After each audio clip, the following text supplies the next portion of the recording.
¿Cómo estás, Leandro? Bien, muchas gracias por la invitación. No, por favor. ¿Cansado? Sí, estoy cansado. Ya está. Sí, estoy muy cansado, no duermo nada, es un desastre. Es la verdad. Está bien, es lo que veníamos a buscar. Duermo mejor la siesta que de noche. ¿En serio? Sí, cuando tengo un toque, hoy por ejemplo pude meter 20 minutos, media hora, y descansé más que anoche, me parece. ¿Y a qué hora te levantás? Y 6 de la mañana, 6:30. Uf. Un espanto. ¿Y a qué hora te acostás? A las 12, 1. Bueno, bien. Está bien. No, no está bien. Está bien, está bien. Necesitamos que descanse. Está bien. Parecen los reportajes a Vidal. Nena, Ay, ¿tenés llegó novio? ella. Llegó ella. Re incisivos están los pibes. No. Bueno, gracias a todos por venir, principalmente. Bueno, gracias, Leandro, por venir también. Che, yo estoy muy nerviosa. ¿Qué querés que te diga? ¿Por qué? Estoy nerviosa. ¡Fuertes aplausos! Para que se vayan los nervios. ¿Sabés que justo te iba a comentar eso? Sí. Que te escuché el otro día que te gustaba mucho pedir fuertes aplausos. Ay, lo más, Así boludo. que pedilo todas las veces. ¡Fuertes aplausos! ¡Dale! No, te queríamos... Esto va a ser una charla, o sea, no es una entrevista porque nosotros no somos periodistas y los periodistas también preguntan medio raro, últimamente está rari. ¿Cómo te está tratando la campaña? Ya nos dijiste, estás durmiendo poco. Sí. ¿Qué quieres saber de la campaña? No, quiero empezar hablando de, bueno, las elecciones, cómo la estás viendo, cómo la estás viviendo, Sí. cómo te está recibiendo la gente en la ciudad. No, mira, con la gente nos va muy bien. En la calle nos va muy bien, se recibe mucho afecto. La campaña es una campaña chata, pero no nos extraña porque la política en la Argentina es chata, tiene pocas novedades, poca creatividad, pocas ideas. Y me parece que... Pero es más de lo mismo, no encuentro grandes tampoco novedades en esta campaña en relación a lo que más o menos veníamos viendo. Mucha descalificación personal, mucha chicana, mucho golpe bajo, poca propuesta, poca idea y poca filosofía política. ¿Qué haces con los insultos, Leandro? No me joden, porque hago terapia, entonces entiendo que no son... Eso queríamos saber. Sí, no, hoy recién lo ve. No, porque uno en realidad recibe la bronca y el amor de algo que lo excede. Ni me afectan los insultos, ni en general me la creo con las cosas lindas que me pueden llegar a decir. Sí, por ahí cuando hay la mirada, viste, que es muy empática, y si una persona te mira a los ojos y te das cuenta que te quiere, eso te conmueve. Pero también yo tengo claro que la mayoría de la gente que me quiere a mí es porque la quiere a Cristina, y entonces es así. Y les quiero decir a todas, a todos y a todes que se lo digo a ella siempre, que cada vez que puedo hablar con ella se lo cuento, que el afecto que uno recibe en realidad es un vehículo para llevárselo a ella. Y con las cosas malas que a veces nos pasan sucede lo mismo. O sea, si escracha, por ejemplo, hoy le contaba en un streaming que hicimos, me preguntaban sobre qué sentía cuando nos escrachaban los carteles, ¿no? Y me ponían chorro. Y como yo no soy... Sí, churro menos. Eso la intervención de la intervención está producida políticamente. No es bueno, pero lo otro tampoco es espontáneo. No lo siento, primero porque no soy ladrón, ni chorro, ni nada que se le parezca, y tengo la autoestima en ese sentido limpia. Y en segundo lugar, porque entiendo que en realidad ni siquiera es la bronca a nosotros como proyecto, sino es la bronca hacia la política. Y por ahí una de las cosas nuevas que sí sucedió en esta campaña es que la antipolítica pudo liberar todo su odio, todo su prejuicio y toda su irracionalidad sin desenfreno. Entonces, le viniste respondiendo a Milei estos días. Sí, a lo que... Hablando de desenfreno y la primera palabra que me viene a la cabeza es... Sí, claro. Sí, porque, a ver, es la antesala del autoritarismo. Cuando vos creés que tu libertad individual te permite lastimar al otro, cuando vos sostenés que si vos te autopercibís de una manera, yo tengo derecho a decirte cómo te autopercibo sin medir que te puedo lastimar, cuando creés que el desequilibrio emocional es una virtud y cuando se valora, por ejemplo, ese tipo de desbordes emocionales, es necesario llamar la atención para no naturalizar esta barbaridad. Yo creo que uno de los problemas de este tipo de discusiones es que son la antesala del autoritarismo. Y el autoritarismo es la antesala de la violencia. Y la violencia ya sabemos en qué termina en este país. Entonces es muy necesario llamar la atención sobre esto para que no nos parezca normal que una persona, con tal de ganar notoriedad pública, le diga a la otra que es un gusano que va a aplastar con una silla de rueda. Claro. Fuertes aplausos. Fuertes aplausos, aunque lo hayamos defendido a la reta. Sí, Sí, por obvio, favor. Sí, sí. Soy locutora, soy mesera. Gracias, ya soy Agus, todo, gracias, para te queremos. relajar. No sabía que el candidato podía tomar, pero ya estamos en horario. A las 19, algunos iban a ver Netflix, otros... Se emborracharon. Pero para hablar de política. Además está claro que vos haces terapia y Milei no. Che, Está más Lean, claro que él no la hace, más que yo sí la hago. Lean, quería preguntarte, recién mencionabas esto que no puedo abrir la birra, pero gracias. Recién mencionabas que... Esto es la ética de la solidaridad. Me encanta, así debería ser. Recién mencionabas esto de que ves que hay como un achatamiento de la discusión política. ¿Te parece que, no sé, me parece que es como un análisis, es una pregunta media boba, pero vemos que el debate está un poquito bajo últimamente? ¿Qué te pasa con eso? Vos salís bastante bien parado de las discusiones, grandes medios, vas a entrevistas y salís siempre bien parado. Pero ¿qué pasa cuando, digo, democracia, ¿no? Hay que también escuchar las otras voces y siempre nos bajan el nivel. Como estamos discutiendo nada. Bueno, la pedagogía del amor, como diría Freire, ahí poner la capacidad de empatía, de comprensión. No hay que enojarse. Miren, yo creo que lo que nosotros tenemos que hacer es no perder nunca el equilibrio emocional y nunca caer en la provocación. La derecha está todo el tiempo buscando llevar el debate hacia los extremos, provocar la irracionalidad, porque en ese conflicto ellos ganan. Ellos representan el vacío ideológico, el hiperindividualismo, y yo creo que hay que correrlos por ese lado justamente, porque uno de los problemas más graves que tenemos como sociedad en este momento es la soledad, y la soledad tiene mucho que ver con eso, con esa forma de vincularnos. Lo que pasa es que problemas sociales que se empezaban a manifestar por abajo, estos tipos los llevaron hacia la luz del sistema, ¿no? O sea, yo ya veía, como ustedes creo que también veían, que había una forma de relacionarse que era muy agresiva.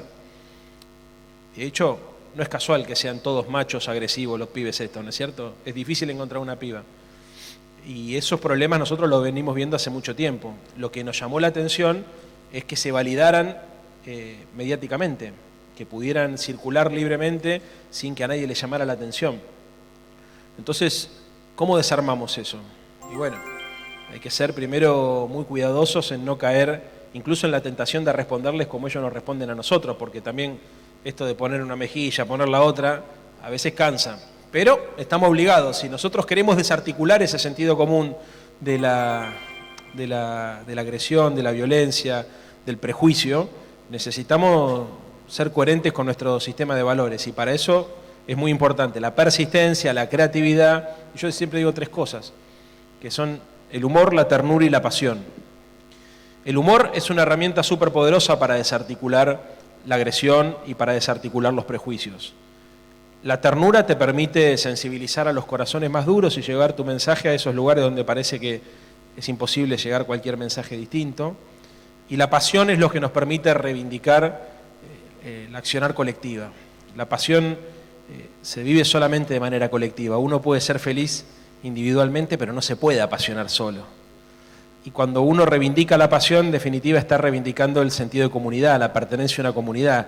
Y frente a eso, frente a la pasión, la derecha se rinde. ¡Fua! Fuertes aplausos. Bueno, Ponerlo en términos prácticos, a ver, ¿cuándo? La mayoría seguro deben ser peronistas. ¿Cuándo uno se siente más peronista? Cuando canta la marcha peronista. ¿Por qué? No es solamente porque se conjura los espíritus de Perón y de Evita, sino porque nos sentimos parte de un colectivo. Ahí canten, compañeros. Siempre daremos Miren. un grito de corazón, viva Perón, viva Perón. Canten las 5. Dale. Bueno, es esto, nos sentimos parte de una comunidad, de un colectivo. ¿Saben qué le pasa a la derecha cuando nos ven cantar la marcha peronista? Les da vergüenza y les da envidia, porque no tienen nada que se les parezca. Es así.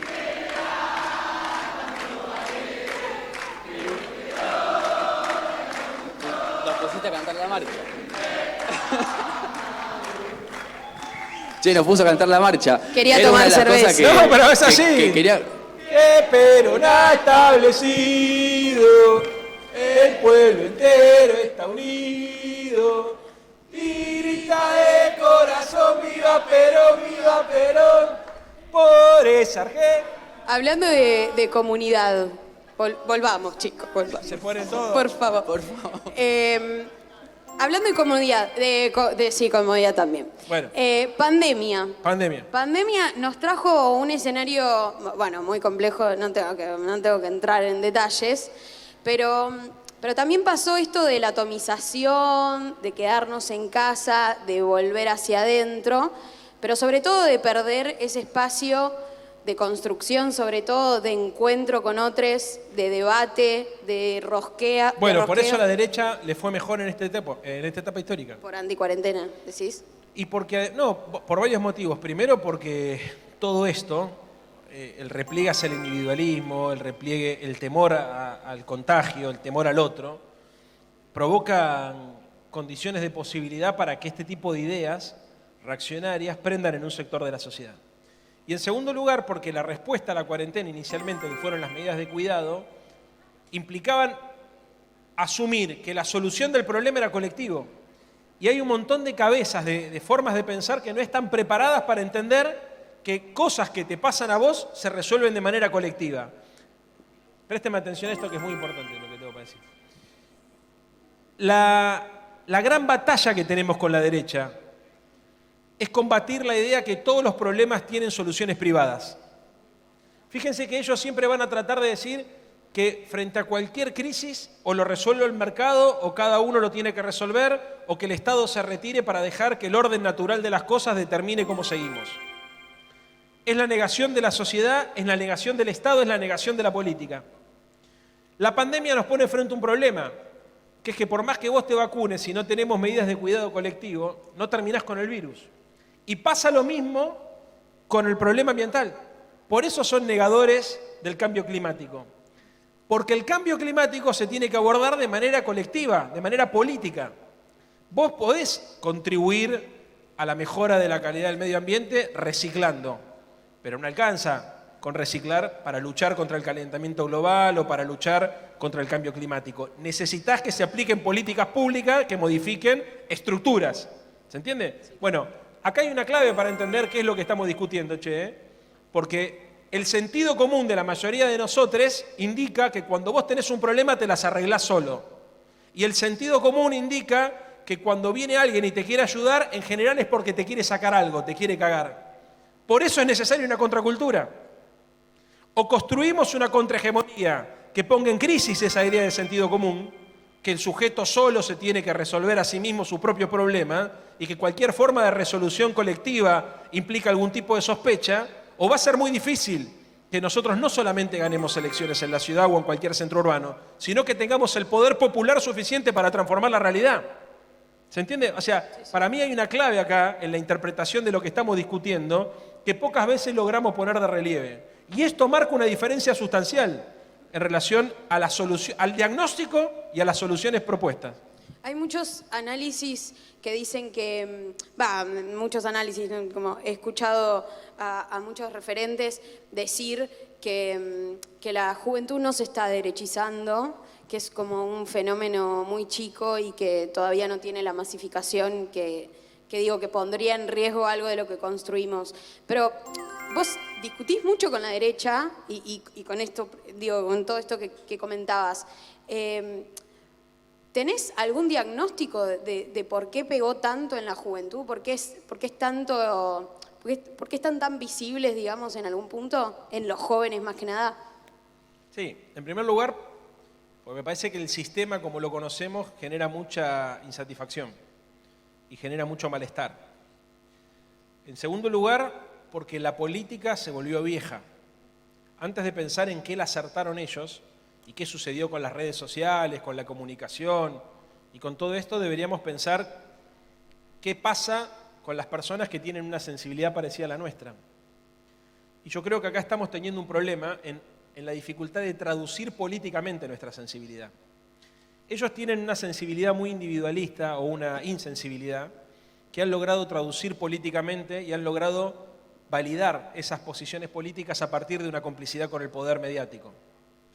Y nosotros, que durante muchos años nos identificamos con las causas colectivas, con las causas nacionales, con las causas sociales, tenemos una dificultad enorme para poder traducir esta nueva sensibilidad atravesada por los nuevos problemas, por las frustraciones de nuestros proyectos, incluso por el agotamiento, por el éxito de nuestros proyectos, en una nueva traducción política. Para ponerlo más claro, los conceptos de la década ganada quedaron viejos.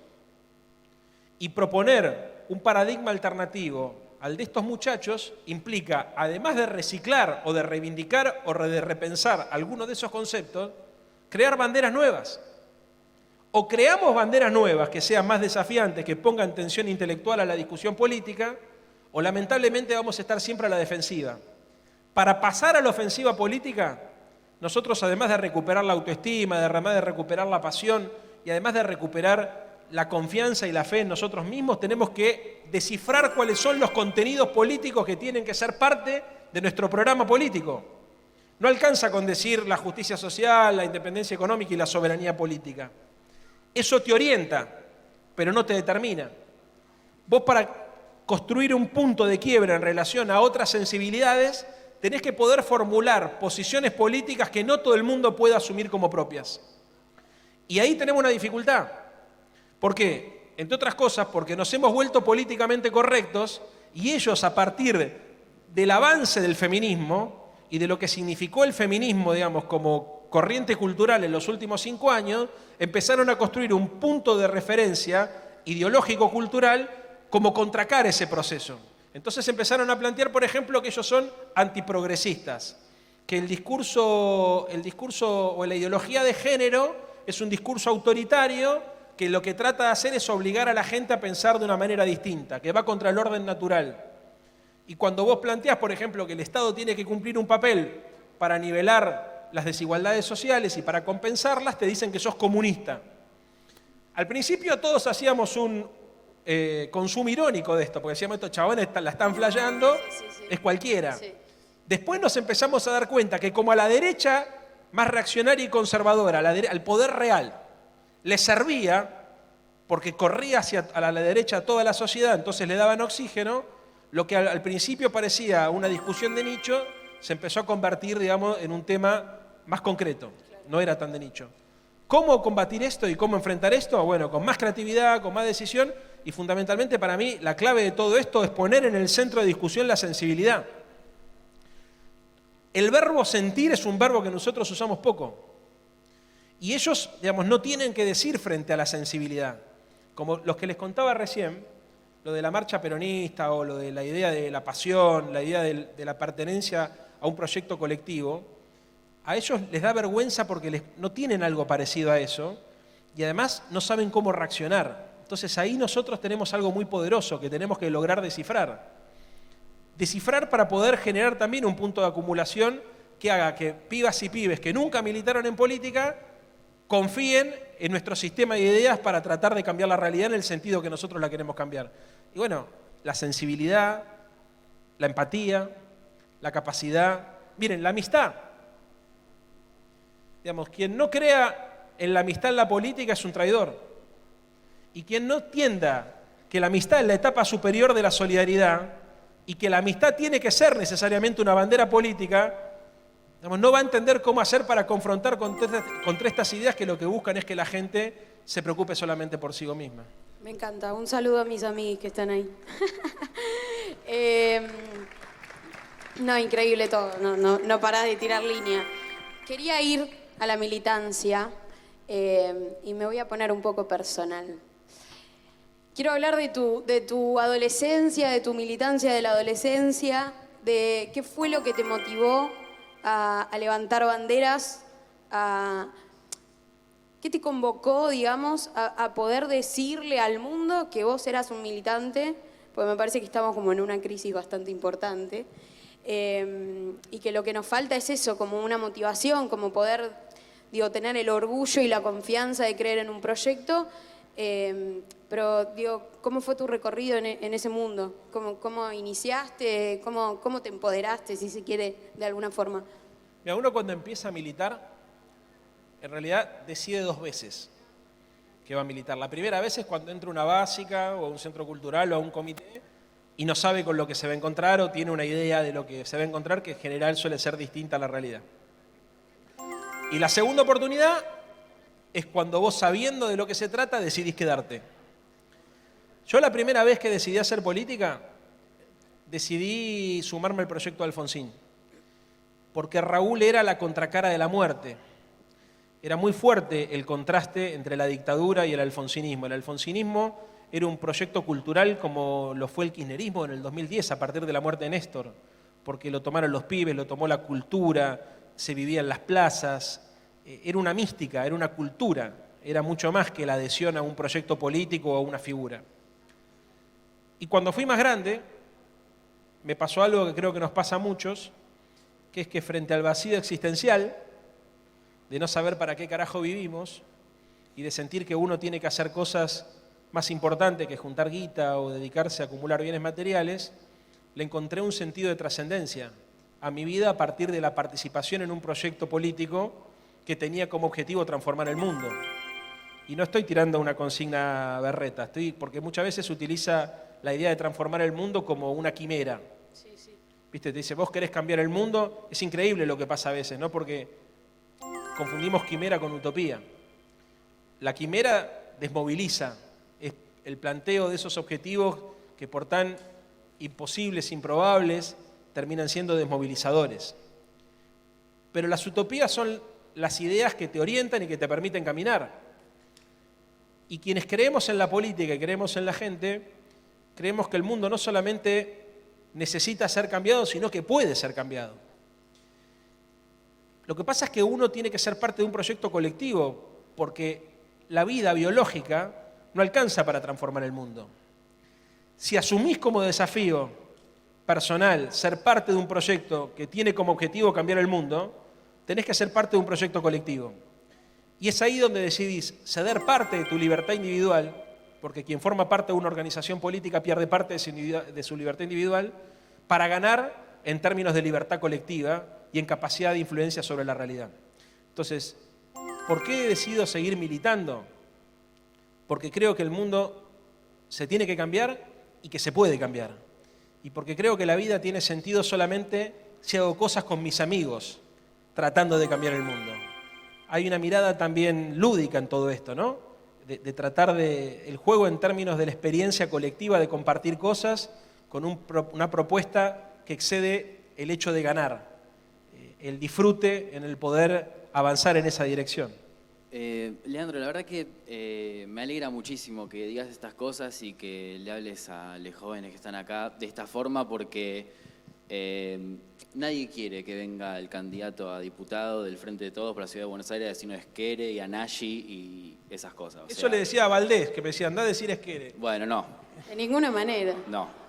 Le dije, no lo voy a decir, boludo. Te vamos a cuidar, Juan Leandro, Manuel, ¿no? te dije, no lo voy a decir. A nosotros nos interesa que nos hable como nos estás hablando. Pero porque nosotros también tenemos estas discusiones, digo, Tenemos ¿no? constantemente estas discusiones y hoy en día lo que le preocupa a la juventud es el empleo. ¿Qué se puede hacer? O sea, ¿qué vas a hacer? ¿Qué vas a llevar? ¿Vas a llevar algo al Congreso con el tema del empleo? Trabajo. Porque sí, es terrible el tema de los alquileres, ni hablar.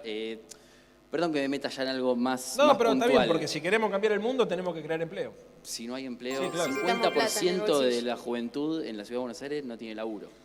Bueno, a ver, el problema de fondo se resuelve solamente de una manera, que es creciendo. La economía tiene que crecer y además tiene que redistribuir.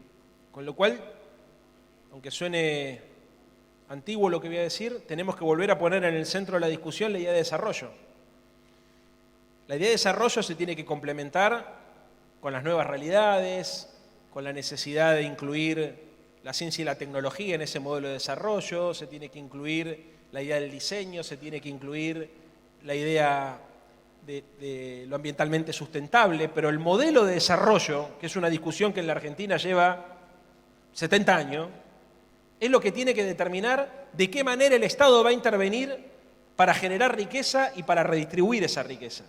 Entonces, ¿esto concretamente en qué se traduce? Miren, hoy hablaba con el Vasco de Mendiguren. Cuando hablamos de dos modelos de país, hablamos de cosas tan abstractas y tan concretas como, por ejemplo, decir la tasa de interés. Cuando este gobierno asumió, la tasa de interés estaba en el 80%, hoy está en el 25%. ¿Cuál es el impacto de la tasa de interés sobre el empleo joven? Bueno, si vos tenés posibilidad de tomar crédito, esa empresa puede comprar bienes de capital y va a tomar mano de obra. La política industrial también tiene un correlato que es la política de ingresos. Si vos tenés política de consumo, porque tenés, por ejemplo, ahora 12, ahora 30, o distintas políticas de redistribución del ingreso que generan demandas, las empresas invierten y toman empleo. La discusión del empleo joven, y esto para que no nos tomen más el pelo también, o sea, es cierto, hay programas especiales para los jóvenes, pero la discusión de fondo es que tiene que cambiar la matriz productiva de la Argentina. Si no cambia la matriz productiva de la Argentina por una que deje de apostar a la especulación, por otra que apueste por la producción, el empleo, el crecimiento y el desarrollo, no solamente no van a tener empleo las pibas y los pibes, sino que no van a tener empleo nuestros viejos o nuestros padres. Entonces, cosas concretas para hacer, a seguir apuntando este proyecto económico que defiende la industria, que trabaja para crear empleo. Hoy me decía el Vasco, todo el sistema financiero local ha dado en este último año 650.000 créditos productivos. Y cuando hay créditos productivos, hay empresas que se ponen en marcha, hay persianas que se levantan, hay puertas que se abren y hay oportunidades de negocio. La Argentina tiene que resolver definitivamente un modelo de desarrollo. Era una discusión que en los 60 se tenía 2x3 y como después nos quisieron convencer que incorporarnos al mundo era solamente ofrecer servicios y tomar deuda externa, servicios financieros, no los otros servicios, dejamos de discutir sobre el modelo de distribución, sobre el modelo de acumulación y sobre el modelo de desarrollo. Pero no hay una política que le dé a los jóvenes realmente una solución estructural. Lo que tenemos que tener es una definición como país. ¿Definimos ir hacia un modelo de país productivo, industrial, solidario, soberano? ¿O no nos definimos a eso? Si nos definimos a eso, el 12 de septiembre hay que votar al frente de todo. Dale. Fuertes aplausos. Vamos. ¡Fuertes aplausos! Sí. Quiero abrir como las preguntas del público. Adiviná si iba a ser eso. Ay, perdón, Kiki, Porque ya te estoy cagué, preparada con el micro. No, porque yo voy a ir tipo quinceañera. Sí, me encanta, Voy me encanta. mesa por mesa, ahora viene el momento de las velas. Entonces voy mesa por mesa, si levantan la mano y yo les acerco el micrófono. Pero vos ves, porque yo no veo. No, bueno, mirá Bueno. lo que me estás pidiendo. Somos 4 dos chicatas, ojos y Leila. no vemos nada. A ver, si nos organizamos, le podemos hacer una pregunta al candidato. Entonces, ahora, ¿a ¿Alguien dónde? tiene una pregunta? Ahí, empezamos. Por acá, por favor. Vamos a protocolizar, ¿se dice así? Pará, porque esto es así, todo con el alcohol. Nombre. Pablo Redes Vidart. Hola, Leandro. ¿Qué onda la marihuana? Me gustaría que esta noche nos digas, porque van a votar en el Congreso y estaría muy interesante saber cuál es tu opinión y cuál sería la posición que tomarías. O el frente, mejor dicho. Excelente. Bueno, difícil que estés en contra de eso en este lugar. Sí, me di cuenta. Mentinos, Leandro, mentinos. Me di cuenta, está lleno de flores.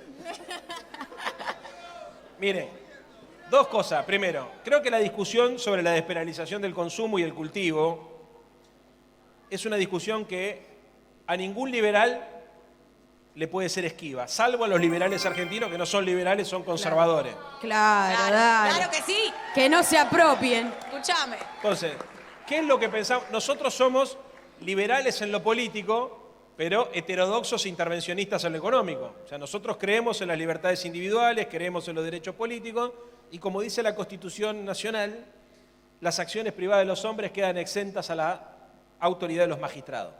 ¿Qué significa esto? Que cada uno tiene el derecho que le parezca, viva en el barrio en el que viva, ¡Vamos! Escúchame. a consumir lo que le parezca siempre y cuando no afecte a terceros, ni a la moral ni a la salud de terceros. Así que me parece que es un discurso hasta absurdo. Lo que sí es interesante ver, a partir de este debate, son las visiones de país y las visiones de la vida que tienen los distintos candidatos y candidatas. Porque a nosotros no se nos ocurriría nunca, por ejemplo, decir que se puede vender vino en Recoleta, pero no se puede vender vino en el Bajo Flores. Vamos. Es por ahí, ¿eh? Es por ahí. No sé si está bien decir que es por ahí, pero es por ahí. Es por ahí. Es por ahí, es por ahí. Pará, me perdí porque cayó la del porro y yo ya estoy pensando en esa. En realidad te perdiste por Sí, otra cosa. Sí, vos sabés que sí. No sé a dónde queríamos ir. ¿Queremos ir a algún lugar? Eso ¿Hay por- alguna otra pregunta? ¿Hay así alguna otra así me pregunta? ordeno. Por acá hay otra. Acerco, ¿eh? Voy Dale. con protocolo. Dale, dale. Ahí vamos.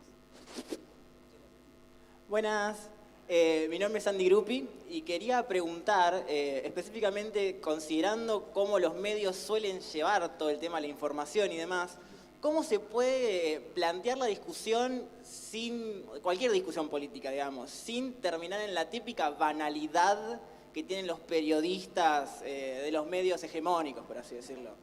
Que siempre termina llevándose la conversación, tanto a usted como a su análoga en provincia, a Tolosa Paz, cualquier discusión completamente banal, no tengo otra palabra para referirme a eso. Siempre se termina dando vuelta al punto en que la discusión nunca llega a ningún lado y la hora de entrevista es redundante. Bueno, primero, no enojándote con el banalizador.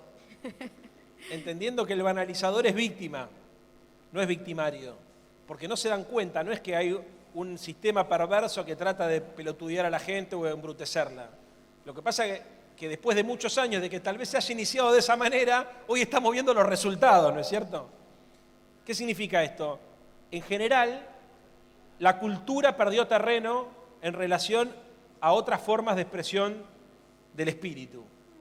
Hoy la tele, o los medios masivos de comunicación, e incluso las redes sociales, están más orientadas hacia el entretenimiento. Cualquier posición que obligue a la reflexión obliga a tener que romper la forma que tenemos de vincularnos entre nosotros. Por ejemplo, es imposible decir cosas en serio con mucho ruido. Es muy difícil. Podés recordar cosas importantes o cosas serias y repetirlas en un contexto de quilombo. Pero si tenés música, quilombo, gente hablando, interrumpiéndote todo el tiempo, es difícil. Es difícil ser profundo en 3-4 segundos. Imposible serlo en 140 caracteres. Es difícil ser profundo y salir de la banalidad si uno no corre el riesgo de aburrir y de aburrirse. Incluso si uno no corre el riesgo de hacer el ridículo.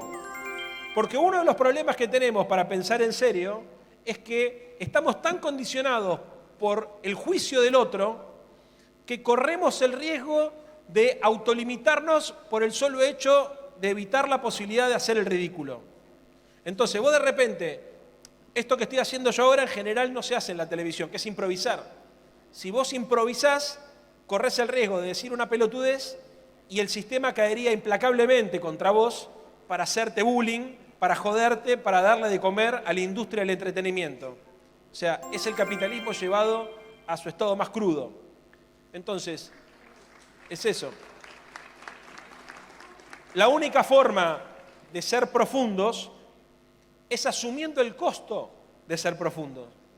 Y eso significa poder transmitir ideas y compartir ideas y producir ideas en un clima distinto al que nos movemos habitualmente, porque yo la verdad también soy frívolo. O sea, yo consumo las mismas cosas que consume todo el mundo. La diferencia es que cada tanto trato de correrme de esa frivolidad para reflexionar y pensar. Pero, como diría Dolina, Dolina le decía la vez pasada, si usted no está acostumbrado a pensar, mejor no lo haga, le dijo. Y por eso lo queremos tanto al negro. Hay que animarse a pensar con gente que tiene voluntad de pensar y no con gente que quiere aparentar que piensa. Hermoso. Aplausos. Acá Una más tenemos, ¿podemos? Dale, sí, por supuesto. En realidad tenemos 3. No sé si estás bien hidratado para seguir, Leandro. Perfecto. Se la banca. Bueno, muchas gracias. Yo te quería preguntar un toque, yo soy estudiante secundaria y un poco me está tocando vivir y ver a mis compañeros y compañeras que están decidiendo dejar el colegio secundario para ponerse un emprendimiento y vivir de eso. generando toda una cultura medio en torno de que con un emprendimiento de uñas, de pestañas, de aritos, uno puede sobrevivir la vida y ganárselo, como una cosa medio hasta individualista de, bueno, me abro un Instagram y vivo así en vez de transitar como una carrera universitaria o terminar el secundario, por ejemplo. Quería saber un poco qué opinabas y si encontrás alguna solución, porque de repente es eso, la mayoría de mis amigos están pensando en irse a vivir afuera o dejar el secundario y vivir de un emprendimiento, cosa que es bastante terrible. Y nada, quería hacerle un poco la opinión y si encontrás alguna solución. Vos sabés que es un problema que yo también identifico, lo empecé a ver y asumir como problema hace poco. Porque al principio pensé que era parte de la propaganda de la derecha para tratar de ponernos en Orsay.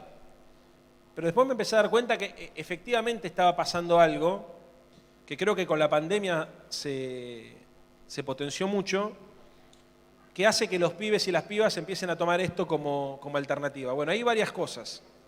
En principio, la lógica del emprendedurismo que aplicó Macri durante 4 años y antes de gobernar, porque eso fue generando un caldo de cultivo, unas condiciones de conciencia en la sociedad argentina que después se manifestaron en la elección, pero que previamente ya habían tomado cuerpo en nuestra sociedad, nos hicieron creer que en realidad vos no eras explotado o no eras un trabajador precario, sino eras jefe de vos misma. Bueno, ojo con este tema, porque es un tema global. El Uber o la uberización de la economía, el Rappi y todas estas formas de explotación del ser humano construyen primero una subjetividad que te hacen creer que en realidad sos libre, cuando en realidad lo que vos sos, si querés, es una persona aislada, cuando en realidad lo que sos es frágil. Y el tema de la fragilidad me parece que es un tema que, para poder desarmar la fragilidad emocional y la fragilidad en términos económicos, socioeconómicos, es un tema que deberíamos poder reflexionar más en profundidad para tratar de entender cuál es la raíz del quilombo este. ¿Y cuál es la solución? Uno podría decir que quienes toman ese tipo de decisiones huyen hacia adelante y que en realidad más que resolver su problema lo que están tratando de hacer es llenar con ruido una angustia que no pueden poner en palabras, porque la característica de la época, además de los trastornos de ansiedad, son las angustias. Las angustias son dolores que uno no puede poner en palabras. Uno se siente mal, pero no puede explicar qué es lo que lo lleva a sentirse mal. Entonces lo que trata de hacer todo el tiempo es de escapar y de encontrar la zanahoria que te permita caminar. No la utopía, sino la zanahoria. Dicen las personas que se fueron a vivir a otros países que el sentido de destierro y de desarraigo no lo compensa ni siquiera el éxito material. También hay personas que dicen que la posibilidad de generar emprendimientos exitosos en cualquier aspecto, parten de la premisa de que uno, para asumir ese compromiso, tiene que ser verdaderamente libre para elegir esa decisión. Y por lo que me contás, yo creo que lo que vos estás identificando como problema no es que una persona asuma el riesgo de iniciar una aventura, sino que lo asuma sin ser plenamente consciente y sin tener plenamente control de sus actos. Entiendo que lo que me decís es, hay como una lógica impulsiva que lleva a que muchas personas piensen que están haciendo cosas muy interesantes cuando en realidad se están suicidando, por lo menos metafóricamente. Y yo creo que ahí el punto para tocar es el punto de la soledad y de la contracara de la soledad. Es la idea de la pertenencia a un colectivo. Compartir, así como el Estado tiene que repartir y ayudar en el proceso de distribución, nosotros para hacer docencia en este sentido tenemos que hacer una ética de la solidaridad traducida en una ética del compartir. La única forma de desarticular esto es aprender a compartir, pero no solamente a compartir lo material, sino a compartir las ideas y las emociones. Cuando uno comparte emociones y cuando uno comparte ideas, empieza a ser más libre y empieza a comprender más de lo que le está pasando a uno mismo y empieza a poder ser dueño de su propia vida, protagonista de su propia vida. Hoy el verdadero desafío que tenemos por delante es tratar de romper con la ética del hiperindividualismo, del sálvese quien pueda y el del vamos viendo, para avanzar hacia una ética que nos obligue a identificarnos con algo más que nosotros mismos y que nos obligue a pensarnos más allá de lo inmediato. Todo lo que estamos hablando, fíjense que está atravesado por lo mismo. La inmediatez, lo superficial, el escape inconsciente de algún tipo de angustia, la dificultad de poder sentirnos cómodos, no nos sentimos cómodos en ningún lado, la dificultad de encontrar el amor, la dificultad de construir lazos más profundos, y entonces todo se termina traduciendo en un saltimbalqueo donde la gente inclusive puede hasta no irse del país y no abandonar la escuela, pero puede cambiar de carrera 50 veces, no para probar la experiencia, no para tratar de vivir otras vidas, lo que me parece muy legítimo, sino simplemente para tratar de llenar el ruido que le provoca el vacío existencial, el ruido de su cabeza. Bueno, a lo que voy, hay que apostar al amor, compañera. Si no apostamos al amor, ¡Qué excelente! no tenemos forma de resolver esto. Menos mal que tuve terapia porque, la verdad, escúchame, increíble. ¿Tenemos una más o no? Luqui, ¿estás por acá? Buenas, Leandro. ¿Qué haces, todos. Luqui? ¿Cómo va? Bien. Bueno, quería preguntar algo como para también entrar en un debate que viene muy presente este año y ya también desde el año pasado, y creo que también es un debate muy presente en el gobierno y de alguna manera creo que es, bueno, mucho se habla de las internas del Frente de Todos y demás, pero creo que en este caso es un debate sobre el cual hay mucho para hablar seguro y para explorar. Sobre el tema del ambiente, ¿no? Que creo que hay posiciones muy distintas dentro del gobierno, que muchas veces, digo, se ven tensiones entre ministerios, entre algunos ministros en particular, pero también, digo, sabiendo que el tema del ambiente, la verdad que el gobierno de Alberto y Cristina es un tema que viene tomando, que sabemos que también es claramente un tema que ya hace un tiempo que viene siendo instalado especialmente por les pibis, hay compañeros de Jóvenes por el Clima acá, y creo que hay un debate interesante ahí para dar sobre, bueno, justamente digo, cuál es el camino para hacer un poco en ese tema. Algunos hablan del ambientalismo bobo, otros dicen que no es posible el desarrollo económico que queremos con políticas que realmente protejan al ambiente, pero me parece que también hay una posibilidad de articular de alguna manera en esas discusiones y de construir obviamente un camino de desarrollo sostenible y de desarrollo ambiental. Y me parecía interesante preguntártelo porque vos muchas veces hablás de la ciudad verde y de también cómo desde ese eje se articulan muchísimas de nuestras propuestas para la ciudad que queremos, y me parece que es interesante poder saber un poco tu mirada en ese debate y poder saber cómo lo pensás vos también como una propuesta para la ciudad de Buenos Aires, pero también como parte del proyecto de país con el gobierno de Alberto y Cristina. Mirá, yo creo que no es que el gobierno tiene un problema, la política tiene un problema con este tema. La política. Y creo que la única forma que la política puede tomar en serio los temas ambientales como parte de su agenda estratégica es si tu generación reemplaza a mi generación. No hay ninguna otra forma. Ninguna otra forma. Para eso estamos. Bueno, pero, está bien, queremos reemplazar una generación, está bien decirlo, pero después hay que laburar para eso, ¿eh? Porque nadie te regala nada y en política menos. No lo digo por vos, a quien no conozco, pero sí veo que nosotros somos inteligentes a la hora de encontrar los puntos para quejarnos, pero bastante perezosos a la hora de tratar de encontrar los mecanismos para resolver esos problemas. Y lo digo porque una de las críticas que yo tengo para hacerle a nuestro propio proyecto es que me parece que la juventud desde hace varios años ya está ocupando un rol demasiado pasivo en la producción de contenidos nuevos y en la producción de poder popular. Durante muchos años las juventudes políticas corrían a la izquierda hacia adentro a sus distintas organizaciones. O sea, pasó siempre. Tenían una agenda propia más desafiante por esto de mirar la vida con un sentido de trascendencia, digamos, porque la vida parece infinita cuando sos pibe y entonces, o piba, y entonces la idea del largo plazo es una idea es un imperativo moral, ¿viste? O ético en realidad, y uno piensa las cosas, bueno, cuando vas envejeciendo suele ocurrir lo contrario, pensás más en el corto plazo, más en vos mismo, menos en los demás, y te vas oxidando. Suele pasar así, no siempre pasa así, no les pasa a todas y a todos, a muchos nos pasa eso, y para evitar que eso suceda tiene que haber una tensión política que hoy no se está generando en ningún espacio. Pero no es que no se está generando en ningún espacio en nuestro país, no se está generando en casi ningún espacio, por lo menos en América Latina. Es difícil encontrar, no jóvenes dirigentes políticos, de eso hay muchos.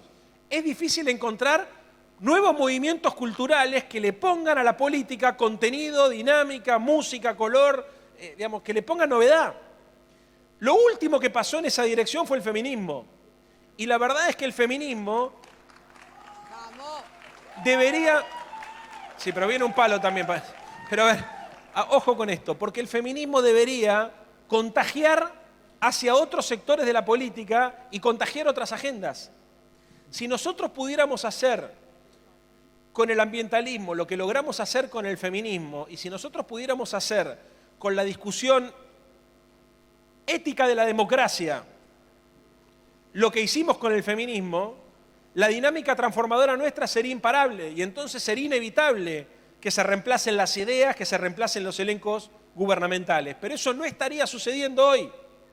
Sucedió que generamos un impacto político de trascendencia con el feminismo, pero no le pudimos dar continuidad ni pudimos llevar esa dinámica hacia otros debates.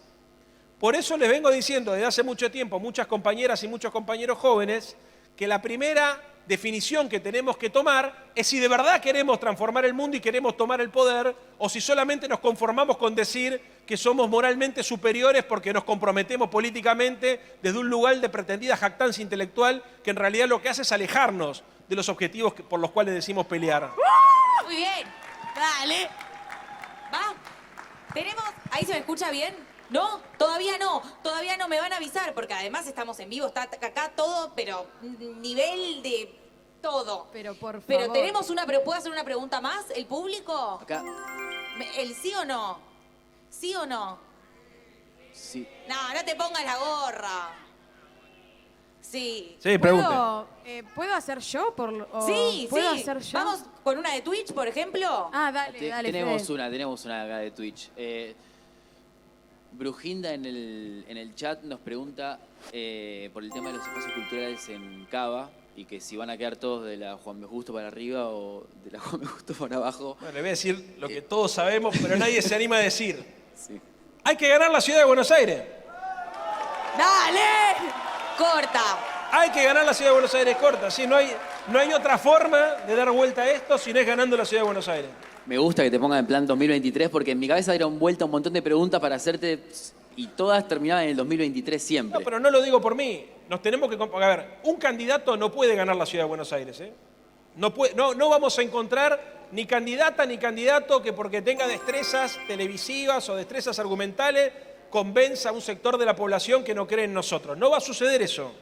O armamos un movimiento cultural que vaya de abajo hacia arriba y que convenza a una mayoría social de que hay que cambiar el paradigma de organización de la ciudad, o es imposible derrotar a la derecha. Para derrotar a la derecha hay que construir un movimiento cultural que sea masivo, heterogéneo, plural, desafiante y colectivo.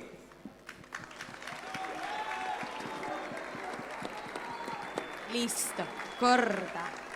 No entiendo bien qué está sucediendo o qué tiene que suceder. Podemos seguir preguntando. Sí. Siga Adelante. siga el baile. Hablando de esto, de la movilización, de la militancia, de cómo comprometernos, de dejar de ser perezosos, ¿te parece que, no sé, como que siento que hay algo de la pandemia que nos trajo, bueno, ¿no? La vuelta a casa, ¿no? Quedarnos en casa, eso nos pidió el gobierno, eso hicimos.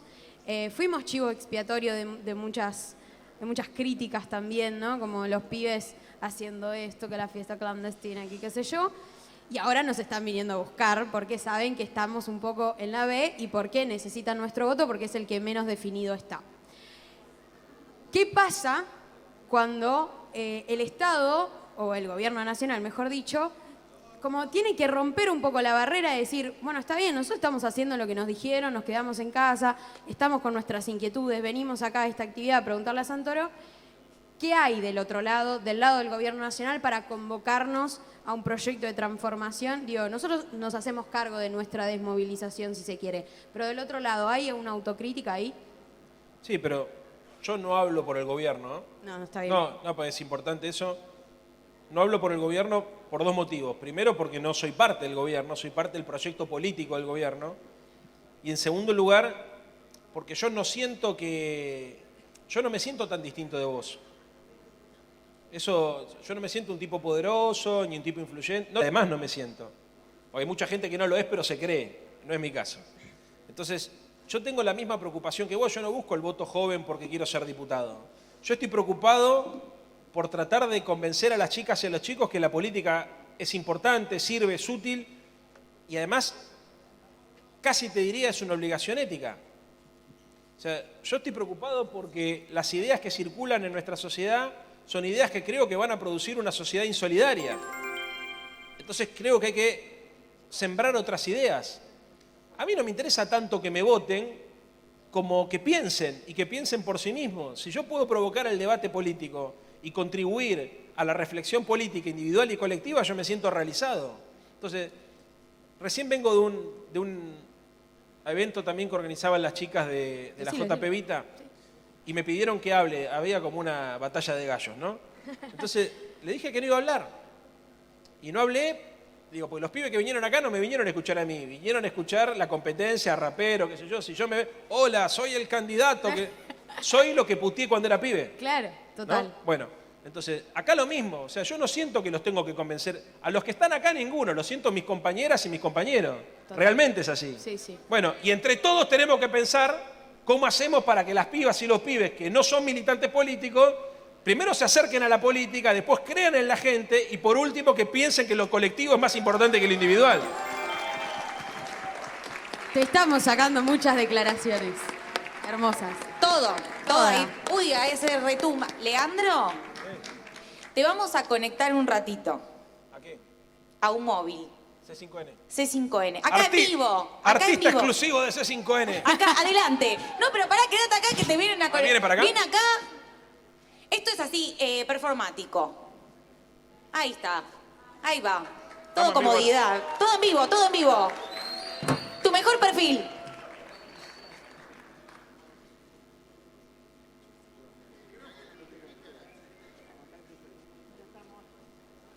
Para.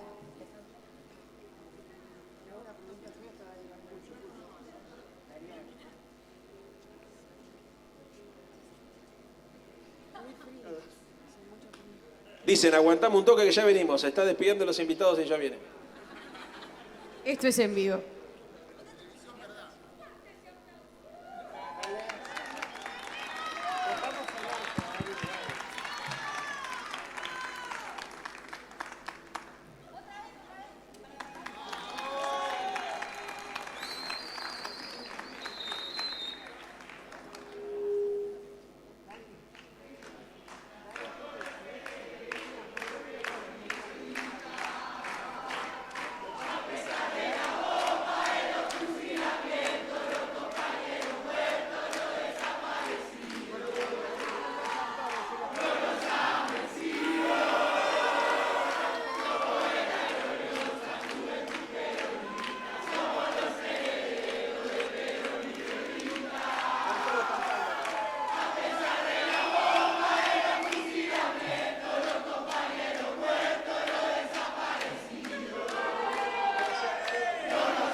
Ya que me están pidiendo que hable, que te responda y que pueda también, claro, y es razonable. Mirá, lo que estamos discutiendo acá no solamente son los problemas de los jóvenes, sino son los problemas de la sociedad. Yo creo que la juventud tiene una responsabilidad en tratar de encontrarle una respuesta no solamente a su generación, sino al mundo en el cual vivimos. Efectivamente, cuando sos pibe o piba, se te complica más conseguir laburo, irte a vivir solo, independizarte, llevar adelante un proyecto de vida propio. Pero también le está pasando a mucha gente adulta. Y yo creo que la gran diferencia es cómo pensamos las soluciones, si las pensamos individualmente o las pensamos de manera colectiva. Una piba o un pibe que tienen sensibilidad social y política, obviamente que se tienen que preocupar por su sector, pero tienen la responsabilidad de construir una Argentina más justa para todas y todos, no solamente para los pibes. Y esta es una de las características que estamos viendo esta noche acá, que es que los problemas nos preocupan a todos, son problemas colectivos y requieren soluciones colectivas.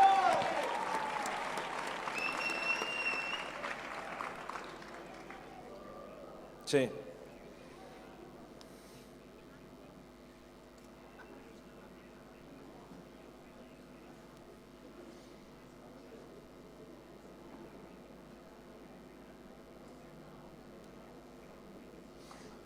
A ver, el país que nosotros necesitamos construir es un país que requiere que todas las pibas y los pibes se comprometan políticamente. Por varios motivos. Primero, porque creo en la pureza de los corazones de las chicas y de los chicos más que de la gente grande. En segundo lugar, porque las soluciones que tenemos que construir son colectivas y requieren una mirada de largo plazo. Y en tercer lugar, porque el mundo tal cual lo conocemos no corre más y requiere de creatividad, innovación y todas virtudes que se encuentran más fáciles en las pibas jóvenes que en la gente más grande. A pesar de que hay gente grande que tiene también el corazón joven y que tienen estas virtudes, es más fácil encontrar esta fuerza que decís vos en este tipo de espacios. Si me preguntás a mí qué es lo que me llevo de acá, y yo me llevo el reencuentro con mi esencia. Yo toda la vida fui un militante de la juventud, comprometido socialmente, y encuentro en cada una de las chicas y de los chicos que están esta noche acá dos cosas: un compañero y una compañera de lucha, y además amigos y amigas para cambiar la Argentina.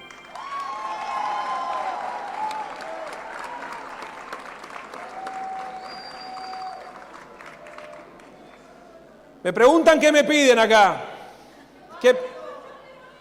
La marcha peronista. La marcha peronista, arriba dicen. Quieren justicia social, independencia económica y soberanía política. Igual te cuento, Dari, hablaron de medio ambiente, los chicos hablaron de legalización de la marihuana. No. ¿Sabés? A ver, yo sabés qué creo que me piden, y no solamente a mí, sino nos piden a todos. Chiques, un segundo, me preguntan qué nos piden, y la sensación que yo tengo es que nos piden que no los defraudemos. Mirá, uno en la vida puede ser muchas cosas, se puede equivocar, puede cometer errores y tiene derecho a aprender, pero lo que nunca puede ser en la vida es traidor. Lo que nos piden es que no nos traicionemos y no los vamos a traicionar.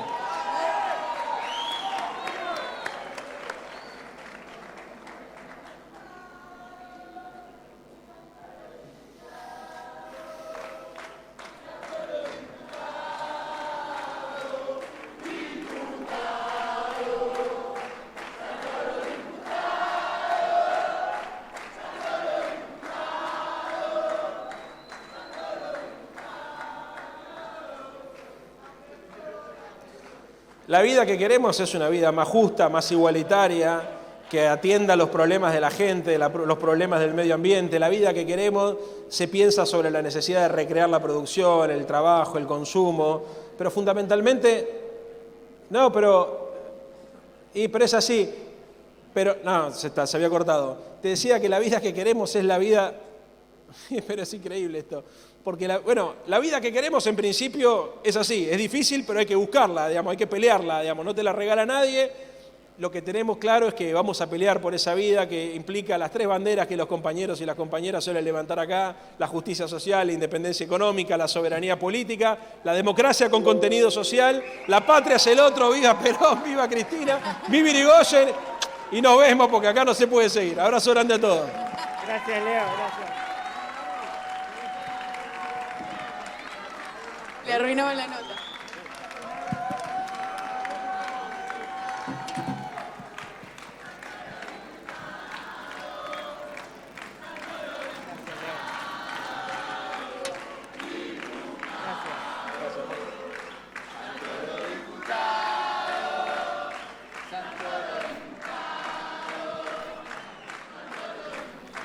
Sacados, están sacados. Estaba diciendo lo mejor que tenía para decir y se cortó el audio. No, pero... Leandro, ¿sabes qué? Te quería decir que vos en algún momento, es inevitable hablar de esto, pero en algún momento vos te la jugaste. Sí, claro. Porque vos hoy podrías ser candidato tranquilamente de ellos. No, es Pará. imposible. Dos cosas. Déjame terminar porque Sí. voy a un punto. Lo dijo, lo pensó. Voy a un punto. Vos podrías ser el blanco de clase media, candidato radical de estos, y Sí. no lo sos, y estás acá con nosotros y nos hiciste cantar la marcha peronista. ¿Qué fue lo que pasó? ¿Qué es lo que pasó? Mirá, dos cosas. Primero, 3. Nunca sería parte de un proyecto conservador, nunca lo fui, nunca lo seré y nunca lo voy a hacer. Vamos. Segundo, es imposible que un tipo como yo hubiese sido candidato a algo en la Unión Cívica Radical de hoy. Imposible. Dale. La de hoy. O sea, cambió mucho las cosas como para que se valoren las modestas virtudes que uno puede llegar a tener y lamentablemente los partidos políticos tradicionales muchas veces se anquilosan y no logran generar novedades y eso es mi percepción. No, y bueno, lo otro tiene... A ver, a mí me pasó una cosa... Se lo contaba antes de ayer a Cristina. Le decía que mi primera... De verdad, ¿eh? Que ¿Qué hablaste con Cristina? mi primera impresión del kirchnerismo, lo que más me impresionó, fue una vez que fui a un acto en la Plaza de Mayo y vi que cuando ella hablaba la gente le escuchaba. Históricamente, lo que nos pasaba a los que empezamos a militar en los 90, los actos del peronismo de Duhalde, del peronismo de Menem, eran actos que estaban caracterizados porque los oradores hablaban y la gente que estaba escuchando no escuchaba. Tocaba el bombo, escabeaba, estaba en cualquiera. Y era muy común ver eso. De hecho, seguramente mucho de eso era parte de mi prejuicio, pero cuando fui por primera vez y vi con mis ojos que la gente no solamente le escuchaba, sino que le prestaba atención, me di cuenta que estaba pasando algo que yo no había visto. Y ahí es donde me di cuenta que el kirchnerismo, además de ser un proyecto político, es un proyecto cultural. Entonces, ¿con qué me identifico yo? Con lo mismo que te identificás vos o que te identificás vos. O sea, si vos entrás a mi casa y ves los libros que me compré desde que tengo tu edad, probablemente sean los mismos libros que vos tenés en tu casa. Si vos ves la música que yo escucho, probablemente sea la misma música que escuchás vos o que escuchan tus viejos o que escuchan tus hermanos mayores. Si vos ves cuál es, por ejemplo, las cosas que me motivan a levantarme todos los días para pelearla y los valores que le trato de inculcar a mis hijas, seguramente son los mismos valores que muchos de los padres de ustedes trataron de inculcarles a ustedes. Porque somos parte de un movimiento nacional y popular que se identifica y que se reconoce cuando se ve. O sea, si yo no fuese creíble para ustedes, no me hubiesen invitado esta noche acá. Yo lo que conseguí, creo yo, es ganarme el afecto del peronismo, porque diciendo de dónde venía y sin mentir, logré construir con ustedes una identidad política en la ciudad de Buenos Aires, que va a ganar la ciudad de Buenos Aires, que va a construir una mayoría social y que lo va a hacer interpelando a todas las identidades. Nuestro proyecto no se resume solamente al peronismo. Para ganar la ciudad necesitamos que vengan radicales, que vengan gente de izquierda, que vengan independientes y que vengan no binarios como yo.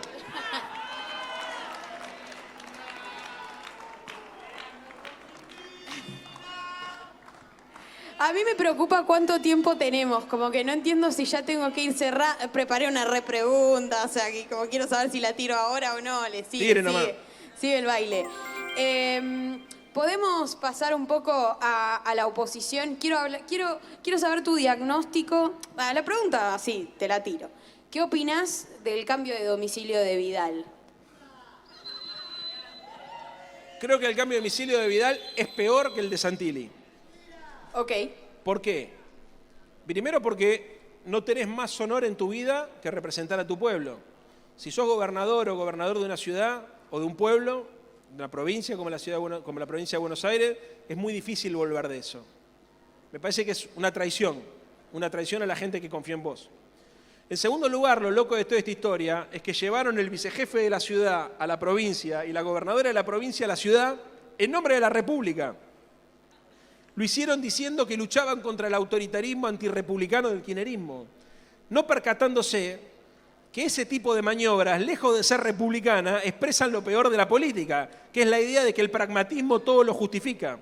Entonces, ¿qué es lo que pienso de esos tipos? Que es un discurso más o una parte más de un discurso de doble moral que está absolutamente maquillado por la militancia hegemónica de los medios de comunicación del macrismo, pero que en cualquier país normal implicaría necesariamente la expulsión del sistema político. No es gratis en una democracia hacer este tipo de cosas sin costo. En la Argentina lo es porque no peleamos solamente contra un partido político, sino peleamos contra un bloque de poder. Yo diría que vayamos terminando porque ya la onda acá. ¿Listo? Sí. No. Tengo un juego para vos. Bueno, a ver. Espero que sea ameno. Te voy a presentar una problemática social política y 3 escenarios a construir, ¿sí? Sí. Que resolverían esta problemática. Tenés que elegir uno de esos escenarios. Dale. Y explicar por qué. El escenario es el acuerdo porcino con China. Se picó.